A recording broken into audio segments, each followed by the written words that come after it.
Department says monitoring will continue. Passengers from countries covered by the travel ban are now required to undergo a second RT-PCR swab test. Some LGUs have expressed their reservations as the IATF relaxes age restrictions in MGCQ areas. Senators will stop pressing the government to disclose vaccine prices. Vaccine czar Carlito Galvez Jr. has promised to reveal the details in due time. And in the U.S., top infectious diseases expert Anthony Fauci says that it's liberating to work with the Biden administration.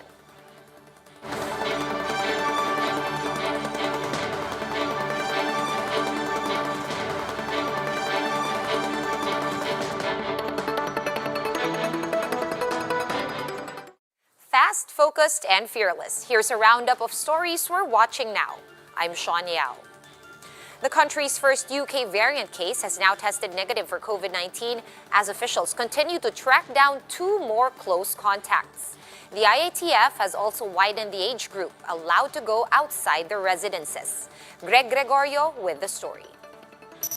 The country's first UK variant case has tested negative for COVID-19 after 2 weeks in isolation and treatment. But the health department clarifies that thorough assessment like a chest x-ray will still be made before discharging the patient since he was diagnosed with pneumonia.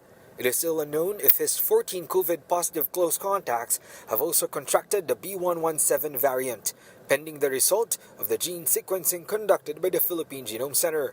Yesterday, they called us and there was something wrong with the machine that they were using. So they had to stop the process at kanila pong inayos muna. And they committed na baka Sabado po lumabas ang sequencing. The DOH has also sought the help of the NBI to help trace 2 more elusive close contacts of the first new variant case. Meanwhile, the IATF has approved the DOH's recommendation to conduct a second swab test on all inbound passengers on the 5th day of their arrival. This ensures more accurate results of their testing.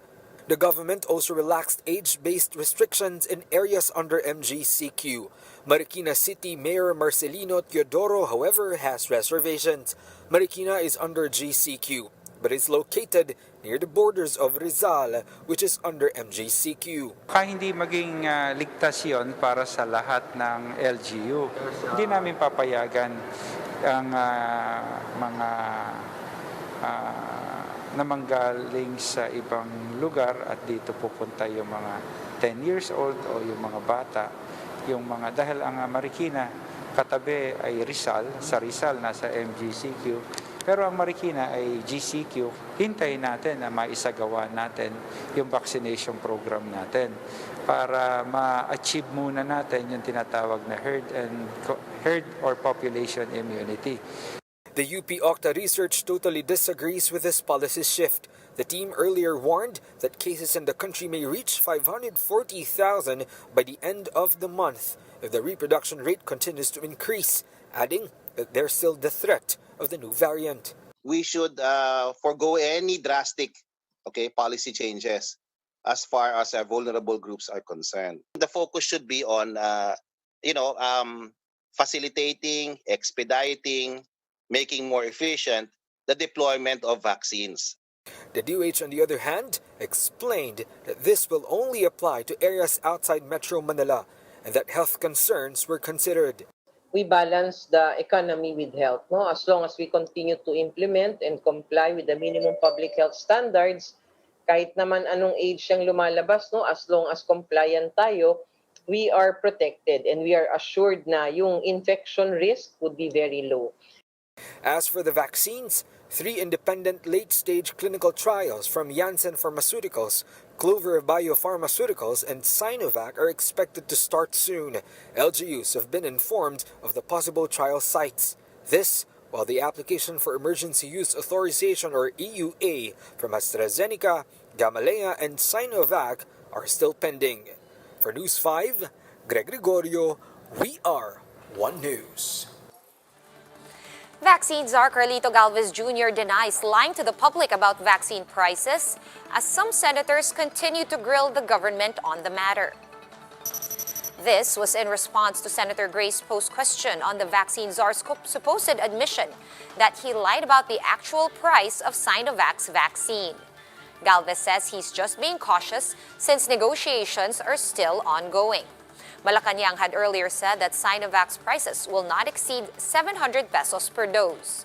UNICEF's data shows that the shot's market price is at almost $30 or 1,500 pesos.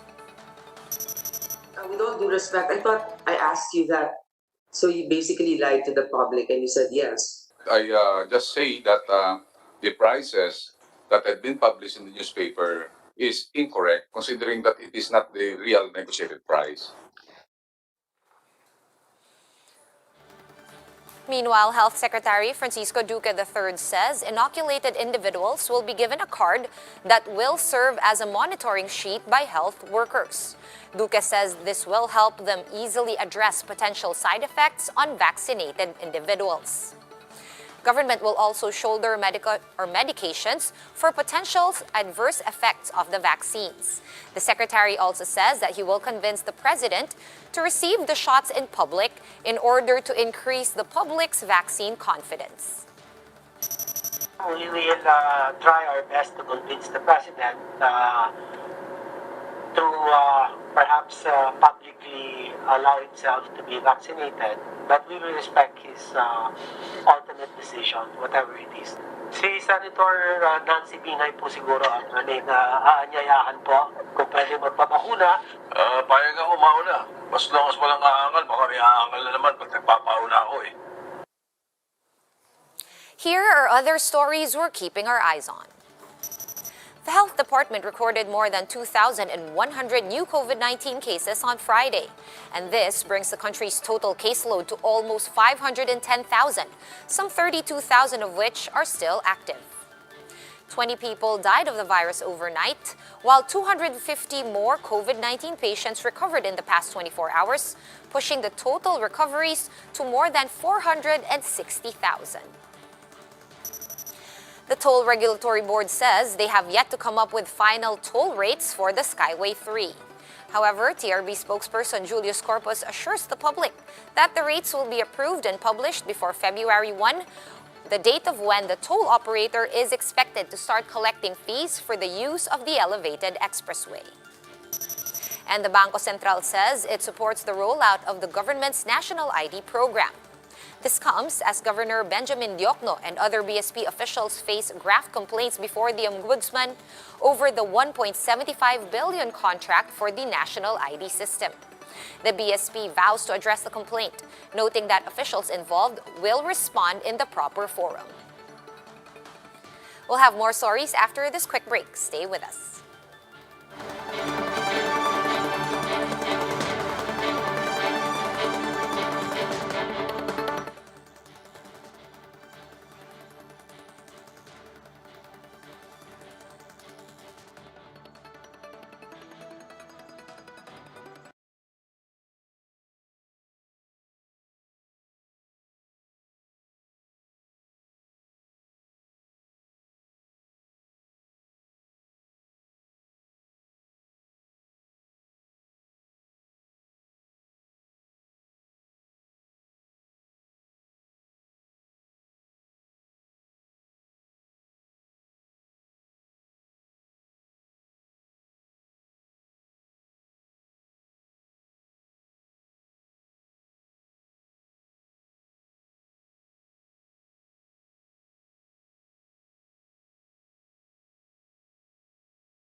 You are still watching One News Now. I'm Shawn Yao.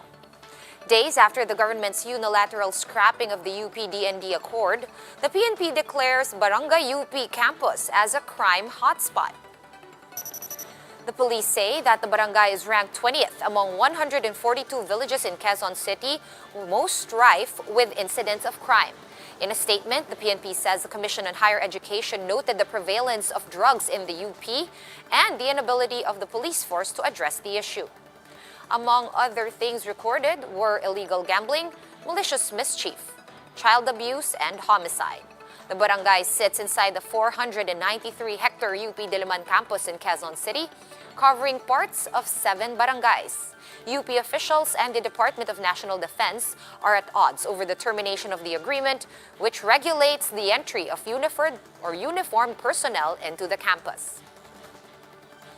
And a professor from the UP slams Defense Secretary Delfin Lorenzana for the condition that he set before agreeing to a dialogue with UP officials. In an interview with One News's Agenda, political science professor Clarita Carlos asked Lorenzana why UP officials are being obliged to explain the death of some students. Lorenzana had earlier said that some UP students died in military operations against communist groups. But Professor Carlos stressed that the students were free to decide for themselves. The UP professor is also backing the proposal to institutionalize the 1989 Accord, saying this should apply to other educational institutions as well. I want all universities to have that kind of legal framework. No? Kasi sinasabi nila sito na mga UP naman ang yayabang, bakit exception ba kayo? So, sino ba yung mga legislators na yan? Please do it, no? And make it applicable to all universities, please. UP is not an exception. They just have andun lang yung creme de la creme, no? But you can also aspire to be like that. And over in the U.S., infectious disease expert Dr. Anthony Fauci says it's liberating to be able to speak openly about science after Donald Trump left the White House. Fauci was tasked by newly minted U.S. President Joe Biden to give updates on the COVID-19 pandemic. Fauci was largely sidelined in recent months by the previous administration. The doctor says he is now ready to move on from what happened in the past months and start working with an administration that decides and acts based on science and evidence. One of the things that was very clear as recently as about 15 minutes ago when I was with the president is that one of the things that we're going to do is to be completely transparent, open, and honest. If things go wrong, not point fingers, but to correct them, and to make everything we do be based on science and evidence. For more updates, visit News 5, the Philippine Star, and Business World online. Visit our website, onenews.ph, for more in-depth analysis. You can also catch One News on the Signal Play app. Register for a free account at www.signalplay.com and stream One News live anytime, anywhere. I'm Sean Yao, and we are One News.